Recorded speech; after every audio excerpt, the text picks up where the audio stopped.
ಇದು ಕರುವಿನ ತೊಟ್ಟಿಲು. ನಾವು ಮಕ್ಕಳಲ್ಲಿ ಹೆಂಗೆ ಬೆಚ್ಚಗಿಡ್ತೀವ, ಹುಲ್ಲಿನ ಹಾಸಿಗೆ ಇದೆ. ಇವತ್ತಿನ ಕರುನೇ ನಾಳೆ ಈ ಫಾರ್ಮ್ ನ ಆಸ್ತಿ. ಹುಟ್ಟಿದ 3ನೇ ದಿನದಿಂದನೇ ನಾವು ನೀರ್ನ ಹಿಡ್ತೀವಿ. ಕರು ಆರಾಮಾಗಿ ನೀರ್ ಕುಡಿತಾ ಇದೆ. ಪ್ರತಿದಿನ ಅರ್ಧ ಕೆಜಿ ಅಷ್ಟು ತೂಕ ಗೈನ್ ಆಗ್ತಾ ಇರುತ್ತೆ. 10 ರಿಂದ 12 ತಿಂಗಳಿಗೆ ಈ ಕರುಗಳು ಒಂದು 250 ಕೆಜಿ ವರೆಗೂ ಬರ್ತವೆ. ಅದು ಪ್ರೌಢಾವಸ್ಥೆಗೆ ಬಂತು ಅಂತ ಅರ್ಥ. ಇವೆಲ್ಲ 2 ತಿಂಗಳು ಮೇಲ್ಪಟ್ಟು 3 ತಿಂಗಳು ಒಳಗಡೆ ಇರ್ತಕ್ಕಂತ ಕರುಗಳು. 2 ತಿಂಗಳು ಆದ್ಮೇಲೆ ಇದಕ್ಕೆ ಸ್ವಲ್ಪ ಮೇವ್ನ ಶುರು ಮಾಡಿರ್ತೀವಿ. ಯಾವಾಗ 3 ತಿಂಗಳು ದಾಟ್ತವೆ ಆ ಕರುಗಳನ್ನ ಈ ರೀತಿ ಫ್ರೀ ಆಗಿ ಬಿಡ್ತೀವಿ. ನಾವು 18 ಹಸುವಿಂದ ಸ್ಟಾರ್ಟ್ ಮಾಡಿದ್ದು ಒಂದು ಡೈರಿನ ಮಾಡ್ತೀವಿ. 1000 ಅನಿಮಲ್ಸ್ ಮಾಡೋಣ ಅಂತ ಆಯ್ತು. ಇಸ್ರೇಲ್ಗೆಲ್ಲ ಹೋಗಿ ಅಲ್ಲಿ ನೋಡ್ಕೊಂಡು ಬಂದು ಇವೆಲ್ಲ ಸೆನ್ಸರ್ ಬೇಸ್ಡ್ ಗೇಟ್ಸ್. 4 ಶೆಡ್ಸ್ ಇದೆ. ಗೋಡೆಗಳಾಗ್ಲಿ ಕಿಟಕಿಗಳು ಈ ತರ ಯಾವ್ದು ನಾವು ಕ್ಲೋಸ್ ಮಾಡ್ಕೊಂಡಿಲ್ಲ. ಎಂಟೈರ್ ಒಂದು 600 ಎಕರ್ ಬೌಂಡ್ರಿ ಇದು. ಎಲ್ರಿಗೂ ನಮಸ್ಕಾರ. Welcome to Shri Lakshmi dairy calf unit. So ಇಡೀ ದೇಶದಲ್ಲೇ ಇದೊಂದು ದೊಡ್ಡ ಕಾಫ್ ಯೂನಿಟ್ ಅಂತಾನೆ ಹೇಳ್ಬೋದು. ಸೊ ನಾವ್ ಹೆಂಗೆ ನೀವು ಗೈನಿಕ್ ಹಾಸ್ಪಿಟ್ಲಲ್ಲಿ ಹೋದಾಗ ಹೆಂಗೆ ಮಕ್ಳುಗಳು ಇರ್ತಾರೆ, ಸೊ ಹಾಗೆ ನಮ್ಮ ಫಾರ್ಮ್ನ ಇದೊಂದು ಕಾಫ್ ಯೂನಿಟ್ಟು.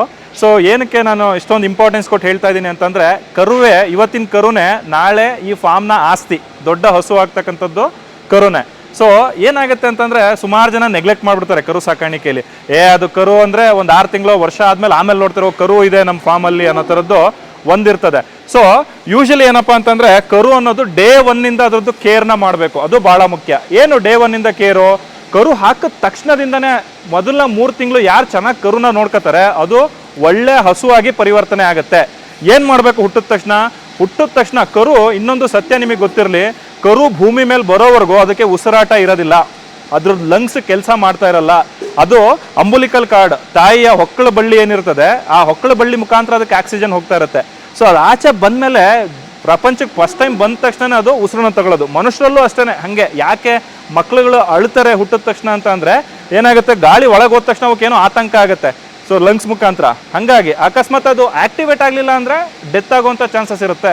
ಹಾಗಾಗಿ ಕರು ಹುಟ್ಟಿದ ತಕ್ಷಣ ಏನು ಮಾಡಬೇಕು, ಮೂಗಿನ ಹೊಳ್ಳೆಗಳಲ್ಲೆಲ್ಲ ಲೋಳೆ ತುಂಬಿಕೊಂಡಿರುತ್ತೆ. ಲೋಳೆನ ತೆಗೆದು ಉಸಿರಾಟ ಸರಾಗವಾಗಿ ಆಗ್ತಾ ಇದೆಯಾ ಅಂತ ನೋಡ್ಕೋಬೇಕು. ಅದಾದ ತಕ್ಷಣ ಮೊದಲ ಅರ್ಧ ಗಂಟೆ ಒಳಗಡೆ ಗಿಣ್ಣ ಹಾಲು ಅಥವಾ ಗೀ ಬಾಲ್ ಅಂತ ನಾವೇನು ಹೇಳ್ತೀವಿ, ಅಥವಾ ಕೊಲೆಸ್ಟ್ರಮ್ ಮಿಲ್ಕ್ ಅಂತ ಏನು ಹೇಳ್ತೀವಿ, ಅದನ್ನ ಕರುಗೆ ಕಂಪಲ್ಸರಿ ಕೊಡಲೇಬೇಕು. ಸುಮಾರು ಜನ ಮಿತ್ಸ್ ಇದೆ. ಸುಮಾರು ಜನ ಏನೋ ಮೂಢನಂಬಿಕೆ ಇರುತ್ತೆ. ಏನೋ ಕರು ಮೊದಲನೇ ಸತಿ ಹಾಲು ಕರೆದ ತಕ್ಷಣ ಗಿಣ್ಣ ಹಾಲನ್ನ ನಾನು ನೈವೇದ್ಯ ಮಾಡಬೇಕು, ಪಾಯಸ ಮಾಡಬೇಕು, ಹುತ್ತಕ್ಕೆ ಹಾಕಬೇಕು. ಸೊ ಇದೆಲ್ಲ ಇರ್ತದೆ. ಇದೆಲ್ಲ ನಂಬಿಕೆಗಳು ಸಹಜ. ಬಟ್ ಫಸ್ಟ್ ಅದು ಕರುಗೆ ಕೊಡಬೇಕು. ಕರುಗೆ ನಾವು ಮೊದಲ ಅರ್ಧ ಗಂಟೆಲಿ ಕೊಟ್ಟಿಲ್ಲ ಅಂತಂದರೆ ಸುಮಾರಷ್ಟು ಅದ್ರದ್ದು ಇಮ್ಯುನಿಟಿ ಕಮ್ಮಿ ಆಗುತ್ತೆ. ಯಾಕಂದರೆ ಕೊಲೆಸ್ಟ್ರಾಮ್, ಗಿಣ್ಣ ಹಾಲು ಅಂತ ಏನು ಹೇಳ್ತೀವಿ, ಅದರಲ್ಲಿ ಇಮ್ಯುನಿಟಿ ಪವರ್ ಇರ್ತದೆ. ಕರುವ ರೋಗ ನಿರೋಧಕ ಶಕ್ತಿ ಹೆಚ್ಚಿಸ್ತಕ್ಕಂಥ ಪವರ್ ಇರ್ತಕ್ಕಂಥದ್ದೇ ಕೊಲೆಸ್ಟ್ರಾಮ್ ಮಿಲ್ಕಲ್ಲಿ. ಹಾಗಾಗಿ ಮೊದಲ ಅರ್ಧ ಗಂಟೆಯಲ್ಲಿ ಗಿಣ್ಣ ಹಾಲು ಕೊಡಬೇಕು. ಅದಾದ ನಂತರ ಅದಕ್ಕೆ ಹೊಕ್ಕಳ ಬಳ್ಳಿ. ಸೊ ನೀವು ನೋಡಿರ್ಬೋದು, ಮಕ್ಕಳಲ್ಲಿ ನಾವೇನು ಮಾಡ್ತೀವಿ, ಒಂದು ಕ್ಲಿಪ್ ಹಾಕ್ತೀವಿ. ಅದೇ ರೀತಿ ಕರುಗಳಲ್ಲೂ ಸಹ ನಾವು ಕ್ಲಿಪ್ ಹಾಕ್ಬೋದು, ಅಥವಾ ದಾರದಿಂದ ಕಟ್ಟಿ ಅದಕ್ಕೆ ಒಂದು ಸ್ವಲ್ಪ ಅರಿಶಿನ ಅಥವಾ ಪೋಡಿನ ಐಡಿನ್ ಅಂತಕ್ಕಂಥ ದ್ರಾವಣನ ಅದ್ದಬೇಕು. ಇಲ್ಲ ಅಂತಂದರೆ ಅಲ್ಲಿ ಹುಣ್ಣಾಗುತ್ತೆ, ಗಾಯಗಳಾಗುತ್ತೆ.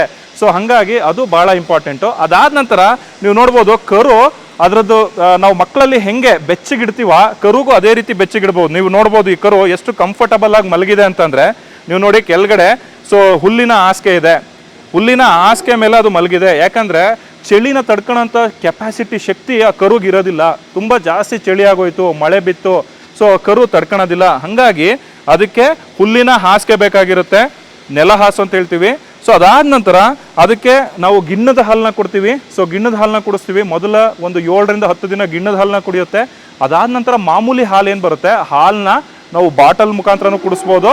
ಎರಡನೇದು, ನೀವು ಇಲ್ಲೇನು ಕಂಟೈನರ್ ಕಾಣ್ತದೆ ನೀವು ನೋಡ್ಬೋದು, 3 ಇದೆ. ಸೊ ಒಂದು ನೀರಿದೆ, ಒಂದು ಕಾಫ್ ಸ್ಟಾರ್ಟರ್ ಇದೆ, ಇನ್ನೊಂದು ಖಾಲಿ ಇದೆ. ಯಾಕಪ್ಪ ಖಾಲಿ ಇದೆ ಅಂತಂದರೆ, ಇಲ್ಲಿಗೆ ಸಂಜೆ ಈಗ ಮಿಲ್ಕ್ ಹಾಲು ಕುಡಿಸೋ ಟೈಮಿಗೆ ಇನ್ನೊಂದು ಬಕೆಟ್ನ ಇಲ್ಲಿಗೆ ಇದನ್ನು ಕಂಟೈನರ್ನ ಹಾಕಿ ನಾವು ಹಾಲನ್ನ ಕುಡಿಸ್ತೀವಿ. ಸೊ ನೀವು ನೋಡ್ಬೋದು ನೀರು ಕಾಣ್ತಾ ಇದೆ. ಸೊ ಬಹುಶಃ ನಿಮ್ಗೆ ಡೌಟ್ ಆಗ್ಬೋದು, ಯಾಕೆ ನೀರು ಹಿಂಗೆ ಕೊಟ್ಬಿಟ್ಟಿದ್ರಲ್ಲ, ಕರುಗೆ ನೀರು ಕೊಡಬಾರ್ದು ಅಂತ. ನೀವು ನೋಡಿ ಆ ಕರು ಎಷ್ಟು ಆರಾಮಾಗಿ ಸೊ ನೀರು ಕುಡಿತಾ ಇದೆ. ಸುಮಾರು ಕರುಗಳು ನೀವು ನೋಡ್ಬೋದು ಆ ಕಡೆ. ಸೊ ಕರು ಆರಾಮಾಗಿ ನೀರು ಕುಡಿತಾ ಇದೆ. ಯಾಕಂದರೆ ಸೊ ನೀರು ಅಂತಕ್ಕಂಥದ್ದು ನೆಗ್ಲೆಕ್ಟೆಡ್ ನ್ಯೂಟ್ರಿಯೆಂಟು. ಕರುಗಳಲ್ಲಿ ಏನು ಮಾಡ್ತಾರೆ, 6 ತಿಂಗಳು, ಕೆಲವು ರೈತರುಗಳು 3 ತಿಂಗಳು ವಯಸ್ಸಾಗೋವರೆಗೂ, ಇನ್ನು ಕೆಲವು ರೈತರುಗಳು 6 ತಿಂಗಳು ವಯಸ್ಸಾಗೋವರೆಗೂ ಅದಕ್ಕೆ ನೀರನ್ನೋದೇ ಮುಟ್ಸೋದಿಲ್ಲ. ನಮ್ಮ ಫಾರ್ಮಲ್ಲಿ ಬಂದರೆ ಹುಟ್ಟಿದ 3ನೇ ದಿನದಿಂದನೇ ನಾವು ನೀರನ್ನ ಹಿಡ್ತೀವಿ. ಬಟ್ ಇಡ್ತಕ್ಕಂಥ ನೀರು ಶುದ್ಧವಾದಂಥ ನೀರಿರಬೇಕು, ಕುಡಿಯಲು ಯೋಗ್ಯವಾದಂಥ ಇಡಬೇಕು. ಕುಡಿಯಲು ಯೋಗ್ಯ ಇಲ್ಲದಂಥ ನೀರನ್ನ ಏನಾದರೂ ಇಟ್ಟಿದ್ವಿ ಅಂದರೆ ಅದಕ್ಕೆ ಬೇದಿ ಆಗ್ತಕ್ಕಂಥದ್ದು, ಆಮೇಲೆ ಏನೋ ಗಂಜಲದಲ್ಲಿ ಬ್ಲಡ್ ಬರ್ತಕ್ಕಂಥದ್ದು, ಈ ರೀತಿ ಸಮಸ್ಯೆಗಳು ಕಾಣಿಸ್ಕೊಳ್ತವೆ. ಆಮೇಲೆ ನಾವು ಯಾವತ್ತೂ ಅದಕ್ಕೆ ಸಪ್ರೇಟಾಗಿ ಇಡಬೇಕು. ನೀರೇ ಸಪ್ರೇಟು, ಕಾಫ್ ಸ್ಟಾರ್ಟ್ರೇ ಸಪ್ರೇಟು, ಹಾಲೇ ಸಪ್ರೇಟು. ಹಾಲು ಕುಡಿಸಿದ ಬಕೆಟಲ್ಲೇ ನಾವೇನಾದರೂ ನೀರು ತಗೊಂಬಂದು ಹಾಕ್ಬಿಟ್ವಿ ಅಂತಂದರೆ ಅದೇನಾಗುತ್ತೆ, ಓ ಹಾಲೇ ಅಂದ್ಕೊಂಡು ಅದು ಇಮ್ಯಾಜಿನೇಷನ್ಗೆ ಹೊರಟೋಗಿ ಜಾಸ್ತಿ ನೀರನ್ನ ಕುಡಿಯುತ್ತೆ. ಜಾಸ್ತಿ ನೀರನ್ನ ಕುಡಿದಾಗ ಹೊಟ್ಟೆ ಉಬ್ರಿಸ್ಕೊಳ್ತಕ್ಕಂಥದ್ದು ಅಥವಾ ಕಿಡ್ನಿ ಮೇಲೆ ಜಾಸ್ತಿ ಪ್ರೆಷರ್ ಬೀಳುತ್ತೆ. ಅವಾಗ ಏನಾಗುತ್ತೆ, ರಕ್ತ ಬರ್ತಕ್ಕೆ ಶುರು ಆಗುತ್ತೆ, ಗಂಜಲದಲ್ಲಿ ರಕ್ತ ಬರ್ಲಿಕ್ಕೆ ಶುರು ಆಗುತ್ತೆ. ರೈತರು ಹೆದರ್ಕೊಂಡು ಏನು ಮಾಡ್ತಾರೆ, ಓ ಇನ್ನು ನೀರು ಕೊಡಬಾರ್ದು, ನೀರು ಕೊಟ್ಬಿಟ್ರೆ ಇನ್ನು ರಕ್ತದಲ್ಲಿ ರಕ್ತ ಬರುತ್ತೆ ಗಂಜಲದಲ್ಲಿ, ಈ ರೀತಿ ಎಲ್ಲ ಸಮಸ್ಯೆಗಳಿರ್ತದೆ. ನಾನು ನೀರಿಂದ ಹೇಳಿದೆ, ನೀರಿನ ಜೊತೆಗೆ ಕಾಫ್ ಸ್ಟಾರ್ಟರ್ ಅನ್ನೋದು ಭಾಳ ಮುಖ್ಯ. ಇದನ್ನು ನಾವು ಕಾಫ್ ಸ್ಟಾರ್ಟರ್ ಅಂತ ಹೇಳ್ತೀವಿ. ಏನು ಕಾಫ್ ಸ್ಟಾರ್ಟರ್ ಅಂದರೆ, ಉದಾಹರಣೆಗೆ ಮಕ್ಕಳಲ್ಲಿ ನಾವು ಹಾಲು ಕೊಡ್ತಾ ಇರ್ತೀವಿ, ಹಾಲು ಸಾಲಿಲ್ಲ ಅಂದರೆ ನಾವೇನು ಮಾಡ್ತೀವಿ, ಸೆರ್ಲಾಕು ಆ ರೀತಿ ಸರಿ ಅಂತ ಹೇಳಿ ಸರಿ ಹಿಟ್ಟು ಅಂತೇಳಿ ಮಾಡಿಬಿಟ್ಟು ಮನೆಯಲ್ಲಿ ಕೊಡ್ತೀವಿ. ಹಾಗೆ ಈಗ ಒಂದು ಉದಾಹರಣೆಗೆ ಒಂದು ಹಸು ಒಂದು ಟೈಮಿಗೆ 10 ಲೀಟ್ರು ಅಥವಾ ಒಂದು ದಿನಕ್ಕೆ 20 ಲೀಟ್ರು ಹಾಲು ಕೊಡ್ತಾ ಇದೆ ಅಂದರೆ ಅದು ತನ್ನ ಕರುಗೆ ಅಂತ ಕೊಡ್ತಾ ಇರುತ್ತೆ. ಸೊ ನಮ್ಮ ಉತ್ತಮವಾದಂತಹ ಪೋಷಣೆಯಿಂದ ಹೆಚ್ಚಿಗೆ ಹಾಲು ಕೊಡ್ತಾ ಇರ್ಬೋದು, ಬಟ್ ಕರುಗೆ ಹಾಲು ಮುಖ್ಯ ಆಗಿರುತ್ತೆ. ಆದರೆ ಕರುಗೆ ಎಷ್ಟು ಬೇಕು ಹಾಲು, 10 kg ತೂಕ ಇರ್ತಕ್ಕಂಥ ಕರುಗೆ 1 ಲೀಟ್ರ್ ಹಾಲು ಕಂಪಲ್ಸರಿ ಕೊಡಲೇಬೇಕು. ಉದಾಹರಣೆಗೆ ಈ ಕರು ನೋಡೋದಾದ್ರೆ ನಿಮಗೆ 30 kg ತೂಕ ಬರುತ್ತೆ. ಹುಟ್ಟಿದ ತಕ್ಷಣ ಬರ್ತ್ ವೇಟ್ ನಾವು ಚೆಕ್ ಮಾಡ್ತೀವಿ. ಸೊ ನೀವು ಹೇಗೆ ಮಕ್ಕಳಲ್ಲಿ ನಾವು ಚಿಕ್ಕ ಮಕ್ಕಳಲ್ಲಿ ತೂಕ ಮಾಡ್ತೀವಿ, ಕರುಗಳಲ್ಲೂ ನಾವು ತೂಕ ಮಾಡ್ತೀವಿ. ಇದ್ರ ತೂಕ 30 ರಿಂದ 35 kg, 40 kg, 45 kgವರೆಗೂ ಬರ್ತದೆ ಹುಟ್ಟು ತೂಕ. ಆ ತೂಕದ ಮೇಲೆ ಪ್ರತಿ 10 kg 1 ಲೀಟ್ರ್, ಹಂಗೆ 30 kg ಇದೆ ಅಂದರೆ 3 ಲೀಟ್ರ್ ಬೆಳಗ್ಗೆ, 3 ಲೀಟ್ರ್ ಸಂಜೆ ಆ ಹಾಲನ್ನ ನಾವು ಕುಡಿಸ್ಬೇಕಾಗತ್ತೆ. ಸೊ ನಾನು ಹೇಳ್ದಂಗೆ 10 ಲೀಟ್ರ್ ಬಂತು, ಇನ್ನು 3 ಲೀಟ್ರ್ ಕೊಡ್ತಾ ಇದ್ದೀವಿ, ಉಳಿದ 7 ಲೀಟ್ರ್ ಇರುತ್ತಲ್ಲ. ಸೊ 7 ಲೀಟ್ರ್ ಹೆಂಗೆ ಬ್ಯಾಲೆನ್ಸ್ ಮಾಡೋದು, ಆ 7 ಲೀಟ್ರನ್ನ ಬ್ಯಾಲೆನ್ಸ್ ಮಾಡೋದಕ್ಕೆ ಇದನ್ನು ಕಾಫ್ ಸ್ಟಾರ್ಟರ್ ಅಂತೇಳಿ ಸೊ ನಾವು ಕೊಡ್ತೀವಿ. ಈ ಕಾಫ್ ಸ್ಟಾರ್ಟರ್ ಏನಿರುತ್ತೆ, ಜೋಳದ ಪುಡಿ ಇರುತ್ತೆ, ಸೋಯಾ ಇರ್ತದೆ, ಕಡಲೆಕಾಯಿ ಹಿಂಡಿ ಇರ್ತದೆ, ಮಿನರಲ್ ಮಿಕ್ಸರ್ ಪುಡಿ ಇರುತ್ತೆ, ಕ್ಯಾಲ್ಸಿಯಂ ಪುಡಿ ಇರುತ್ತೆ, ವೈಟಮಿನ್ಸ್ ಇರುತ್ತೆ. ಕರುವಿನ ಬೆಳವಣಿಗೆಗೆ ಏನೇನು ಅಗತ್ಯತೆ ಇರುತ್ತೋ ಅದೆಲ್ಲ ಆಹಾರನ ನಾವು ಕಾಫ್ ಸ್ಟಾರ್ಟರ್ ಆಗಿ ಕೊಡ್ತೀವಿ. ಈ ರೀತಿ ಕಾಫ್ ಸ್ಟಾರ್ಟರ್ನ ಕೊಟ್ಟರೆ ಪ್ರತಿದಿನ ಕರು ಒಂದು ತೂಕವನ್ನ ಗಳಿಕೆ, ಸೊ ಹಾಲು ಮತ್ತು ಕಾಫ್ ಸ್ಟಾರ್ಟರ್ನ ತಿಂದು ಕರುವಿನ ತೂಕ ಗಳಿಕೆ ಹೆಂಗಿರುತ್ತಪ್ಪ ಅಂದರೆ ಪ್ರತಿದಿನ ಅರ್ಧ kg ಅಷ್ಟು ತೂಕ ಗೈನ್ ಆಗ್ತಾ ಇರುತ್ತೆ. ಸೊ ಈ ರೀತಿ ನಾವು ಕರು ಸಾಕಾಣಿಕೆ ಮಾಡಿದ್ದೇ ಆದರೆ 10 ರಿಂದ 12 ತಿಂಗಳಿಗೆ ಈ ಕರುಗಳು ಒಂದು 250 kgವರೆಗೂ ಬರ್ತವೆ. ಸೊ 250 kg ದಾಟ್ತು ಅಂತಂದರೆ ಅದು ಪ್ರೌಢಾವಸ್ಥೆಗೆ ಬಂತು ಅಂತ ಅರ್ಥ. ಸೊ ಅವಾಗೇನಾಗುತ್ತೆ, ನೀವು ಅದಕ್ಕೆ ಇನ್ಸಮಿನೇಷನ್ಸ್ನ ಮಾಡಿಸಿ ನೆಕ್ಸ್ಟು ಅದು ಇನ್ನೊಂದು ಕರುಗೆ ಜನ್ಮ ಕೊಡೋಷ್ಟು ಕೆಪಾಸಿಟಿ ವಿತಿನ್ 2 ಇಯರ್ಸ್ ಅಥವಾ 2 ಇಯರ್ಸ್ ಒಳಗಡೆ ಬಂದ್ಬಿಡುತ್ತೆ. ಸೊ ಇದಾಯಿತು ಅಂತಂದರೆ ರೈತ ಕರು ಸಾಕಾಣಿಕೆ ಆರಾಮಾಗಿ ಮಾಡ್ಬೋದು. ಯಾಕಪ್ಪ ಅಂದರೆ ರೈತ ಏನು ಮಾಡ್ತಾನೆ, ಕರು ಸಾಕಾಣಿಕೆ ಅನ್ನೋದು ಅಯ್ಯೋ ಅದೊಂದು ವೆಚ್ಚ 3 ವರ್ಷ ಬೇಕು, 4 ವರ್ಷ ಬೇಕು, 2 ವರ್ಷದಲ್ಲೇ ಆಗ್ತಿರೋದ್ರಿಂದ, ಸೊ ಕರು ಸಾಕಾಣಿಕೆ ಅನ್ನೋದು ನೀವು ಸರಿಯಾಗಿ ಮಾಡಿ 2 ವರ್ಷದಲ್ಲೇ ಬೆಳವಣಿಗೆ ಆಗ್ತಿರೋದ್ರಿಂದ ಸೊ ಅವನಿಗೆ ರೈತನಿಗೆ ಲಾಭದಾಯಕವಾಗಿರುತ್ತೆ. ನೀವು ನೋಡ್ಬೋದು ಇಲ್ಲಿ ನಾವು ಮೂಮೆಂಟ್ನ ರಿಸ್ಟ್ರಿಕ್ಟ್ ಮಾಡಿದ್ದೀವಿ. ಇದನ್ನ ಏನಂತೀವಿ ಅಂತಂದರೆ ಕ್ರೆಡಲ್ಸ್ ಅಂತ ಹೇಳ್ತೀವಿ. ಅಂದರೆ ಕರುವಿನ ತೊಟ್ಟಿಲು ಅಂತ. ನೀವೇನು ಇದನ್ನ ಕೇಜ್ ಅನ್ಕೊಳಂಗಿಲ್ಲ, ಇದು ಕರುವಿನ ತೊಟ್ಟಿಲು. ಈ ತೊಟ್ಲಲ್ಲಿ ಮಕ್ಕಳು ಹೆಂಗಿರ್ತಾವೋ ಹಂಗಿರ್ತವೆ. ಈ ರೀತಿ ಬೆಚ್ಚಗನೆ ಇರ್ತಕ್ಕಂಥ ವಾತಾವರಣದಲ್ಲಿ 1 ತಿಂಗಳು ಇರ್ತದೆ. ಸೊ ನೀವು ಥಿಕ್ನೆಸ್ ನೋಡ್ಬೋದು, ಸುಮಾರು ಒಂದು 6 ರಿಂದ 8 ಇಂಚ್ವರೆಗೂ ಥಿಕ್ನೆಸ್ ಇರ್ತದೆ. ಅದರದ್ದು ಬೆಡ್ಡಿಂಗ್ ಮೆಟೀರಿಯಲ್ ನಾವು ಕೆಳಗಡೆ ಏನು ಹಾಕಿರ್ತೀವಿ 6 ರಿಂದ 8 ಇಂಚು ಬೆಡ್ಡಿಂಗ್ ಮೆಟೀರಿಯಲ್ ಥಿಕ್ನೆಸ್ ಇರ್ತದೆ.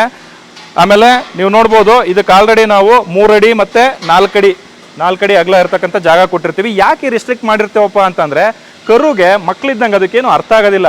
ನಾವು ಫ್ರೀಯಾಗಿ ಬಿಟ್ಬಿಟ್ವಿ ಅಂದರೆ ಹೋಗಿ ಮಣ್ಣು ತಿನ್ನೋದು, ಪ್ಲಾಸ್ಟಿಕ್ ತಿನ್ನೋದು, ಅಥವಾ ಹಸು ಕೊಟ್ಟಿರ್ತಕ್ಕಂಥ ಮೇವನ್ನ ತಿನ್ನೋದು, ಈ ರೀತಿ ಮಾಡುತ್ತೆ. ಆ್ಯಕ್ಚುಲಿ ಹಸುಗಳಲ್ಲಿ 4 ಹೊಟ್ಟೆ ಬರುತ್ತೆ, ಆದರೆ ಕರುನಲ್ಲಿ ಬೆಳವಣಿಗೆ ಆಗಿರ್ತಕ್ಕಂಥದ್ದು ಒಂದೇ ಹೊಟ್ಟೆ. ಅಪ್ ಟು ಅದು 2.5-3 ತಿಂಗಳು ಏಜ್ ಆಗೋವರೆಗೂ ಅದಕ್ಕೆ ಒಂದೇ ಹೊಟ್ಟೆ ಇರುತ್ತೆ. ಹುಲ್ಲನ್ನು ಜೀರ್ಣಿಸ್ಕೊಳ್ಳೋ ಶಕ್ತಿ ಅದಕ್ಕೆ ಇರೋದಿಲ್ಲ. ಹಾಗಾಗಿ 2 ತಿಂಗಳವರೆಗೂ ನಾವು ಹುಲ್ಲನ್ನು ಕೊಡಬಾರ್ದು. ನೀವು ಬೇರೆ ಕಡೆ ನೋಡಿದಾಗೆಲ್ಲ ಕೈಕಾಲು ಸಣ್ಣ ಹೊಟ್ಟೆ ದಪ್ಪಣ್ಣ ಈ ರೀತಿ ಕರುಗಳನ್ನ ಕಾಣ್ತೀರಿ. ಯಾಕಪ್ಪ ಅಂತಂದರೆ ಅತಿ ಚಿಕ್ಕ ವಯಸ್ಸಿಗೆ ಅದಕ್ಕೆ ಮೇವನ್ನ ಕೊಟ್ಬಿಡ್ತಾರೆ, ನೀರೇ ಕೊಡೋದಿಲ್ಲ, ಸೊ ಕಾಫ್ ಸ್ಟಾರ್ಟರ್ ಅನ್ನೋದು ಕೊಡೋದಿಲ್ಲ, ಹಾಲನ್ನು ಸಹ ಕಡಿಮೆ ಕೊಡ್ತಾರೆ. ಈ ರೀತಿ ಮಾಡಿದಾಗ ಒಳ್ಳೆ ಕರು ಅದು ಬೆಳವಣಿಗೆ ಆಗೋಕ್ಕೆ ಸಾಧ್ಯ ಇಲ್ಲ. ಹಾಗಾಗಿ ಇದೆಲ್ಲ ಕ್ರೆಡಲ್ಸ್. ಇದು 1 ತಿಂಗಳವರೆಗೂ ಈ ಗ್ರೂಪಲ್ಲಿ ಇರುತ್ತೆ. 1 ತಿಂಗಳು ದಾಟಿದ ಮೇಲೆ ನೀವು ನೆಕ್ಸ್ಟ್ ನೋಡ್ಬೋದು, ನೆಕ್ಸ್ಟ್ ಕಂಪಾರ್ಟ್ಮೆಂಟ್ ಇದೆ ಅಲ್ಲಿ. ಸೊ 1 ತಿಂಗಳಾದಮೇಲೆ ಅದಕ್ಕೆ ಜಾಗ ಎಕ್ಸ್ಟೆಂಡ್ ಮಾಡ್ತೀವಿ, ಒಂದು 7 ಅಡಿಯಷ್ಟು ಜಾಗ ಕೊಡ್ತೀವಿ. ಅದಕ್ಕೂ ಸಹ ರಬ್ಬರ್ ಮ್ಯಾಟ್ ಇರ್ತದೆ. ಸೊ ಅದಕ್ಕೆ ಆದಂಥ ಇಲ್ಲಿ ಏನು ಮಾಡ್ತೀವಿ, 1.5 ತಿಂಗಳಿಂದನೇ ಸ್ವಲ್ಪ ಅದಕ್ಕೆ ಮೇವನ್ನ ತಿನ್ನೋದಕ್ಕೆ ರೂಢಿ ಮಾಡಿಸ್ತಾ ಹೋಗ್ತೀವಿ. ಸೊ ರಬ್ಬರ್ ಮ್ಯಾಟ್ ಮೇಲೆ ನೋಡಿ ಎಷ್ಟು ಆರಾಮಾಗಿ ಅವೆಲ್ಲ ಮಲಗಿದೆ. ಇಲ್ಲೂ ಅಷ್ಟೇ, ಅದಕ್ಕೆ ಯಾವಾಗ ಬೇಕದು ಮೇವನ್ನ ತಿನ್ಬೋದು, ನೀರನ್ನ ಕುಡಿಬೋದು, ಮತ್ತು ಕಾಫ್ ಸ್ಟಾರ್ಟರ್ ತಿನ್ಬೋದು. ಅಪ್ ಟು 3 ತಿಂಗಳವರೆಗೂ ಇದ್ರ ಜರ್ನಿ ಈ ರೀತಿ ಇರುತ್ತೆ. ಸೊ 3 ತಿಂಗಳಾದಮೇಲೆ ಇವನ್ನ ನಾವು ಫ್ರೀಯಾಗಿ ಪೆಡಾಕಿಗೆ ಬಿಡ್ತೀವಿ. ಸೊ ಇಲ್ಲಿ 2 ತಿಂಗಳಾದಮೇಲೆ ಇದಕ್ಕೆ ಸ್ವಲ್ಪ ಮೇವನ್ನ ಶುರು ಮಾಡಿರ್ತೀವಿ. ಸೊ ಇವೆಲ್ಲ ಕರುಗಳು ನೀವು ನೋಡ್ಬೋದು ಆಲ್ರೆಡಿ 80 kg, 90 kg, 100 kg ತೂಕದವರೆಗೂ ಬರ್ತಾ ಇದಾವೆ. ಇವೆಲ್ಲ 2 ತಿಂಗಳ ಮೇಲೆ ಇವೆಲ್ಲ 2 ತಿಂಗಳು ಮೇಲ್ಪಟ್ಟು 3 ತಿಂಗಳು ಒಳಗಡೆ ಇರ್ತಕ್ಕಂಥ ಕರುಗಳು. 3 ತಿಂಗಳಾದ್ಮೇಲೆ 3 ತಿಂಗಳ ಕರುಗಳನ್ನ ನಾನು ತೋರಿಸ್ತೀನಿ. ನೆಕ್ಸ್ಟ್ ಕಂಪಾರ್ಟ್ಮೆಂಟ್ ಇದೆ. 2.5 ತಿಂಗಳು 3 ತಿಂಗಳು ದಾಟಿದ ತಕ್ಷಣ ಇದು ತೂಕದ ಆಧಾರದ ಮೇಲೆ, ಉದಾಹರಣೆಗೆ ಅದು ಹುಟ್ಟಿದ ಕರು 35 kg ತೂಕ ಇತ್ತಂದ್ರೆ 70-75 kg ದಾಟಿದ ತಕ್ಷಣ ವೀನಿಂಗ್ ಅಂತ ಹೇಳ್ತೀವಿ, ಹಾಲನ್ನ ನಾವು ನಿಲ್ಲಿಸ್ತಕ್ಕಂಥದ್ದು, ಹಾಲು ಕುಡಿಯೋದನ್ನ ನಿಲ್ಲಿಸ್ತಕ್ಕಂಥದ್ದು. ಜಂತು ಅಂತಕ್ಕಂಥದ್ದು ಬಹಳ ಮುಖ್ಯ ಕರುಗಳಲ್ಲಿ. ಸೊ ಹುಟ್ಟಿದ ತಕ್ಷಣ ಮೊದಲನೇ ವಾರದಲ್ಲಿ ಅದಕ್ಕೆ ಒಂದು ಜಂತಿನ ಮಾತ್ರೆನ ಹಾಕ್ತಿವಿ. ಅದಾದ ನಂತರ ಪ್ರತಿ ತಿಂಗಳು ಅದಕ್ಕೆ ಜಂತಿನ ಮಾತ್ರೆ, ಬೇರೆ ಬೇರೆ ಜಂತಿನ ಔಷಧಿಗಳನ್ನ ಹಾಕ್ತಾ ಹೋಗ್ತೀವಿ. ಯಾಕಂದ್ರೆ ಹೊಟ್ಟೆಯಲ್ಲಿ ದುಂಡು ಹುಳು ಬರ್ತದೆ, ಲಾಡಿ ಹುಳು ಅಂತ ಬರ್ತದೆ, ಚಪ್ಪಟೆ ಹುಳುಗಳು ಅಂತ ಬರ್ತದೆ, ಅಂದ್ರೆ ಸೊ ಟೇಪ್ ವರ್ಮ್ಸು, ರೌಂಡ್ ವರ್ಮ್ಸು, ಈ ರೀತಿ ಎಲ್ಲ ಬರ್ತಾ ಇರುತ್ತೆ.